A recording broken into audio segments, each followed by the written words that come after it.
اگر خودتو به امام زمان بسپاره امام زمان دستتو میگیره، بخوای گناه نکنی امام زمان دستتو میگیره.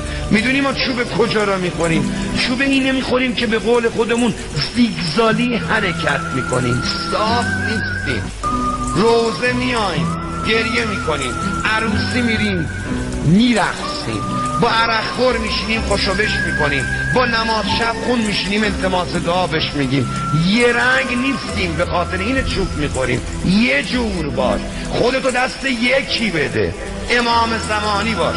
امام زمانی که شدی رفیقاتو امام زمانی انتخاب میکنی، قیافتو امام زمانی درست میکنی، نگاهاتو امام زمانی تنظیم میکنی، حرفاتو امام زمانی قرار میدی، سر سفره امام زمانی میشینی، کارات کار امام زمانی میشه. یه جور باش، یه رنگ باش.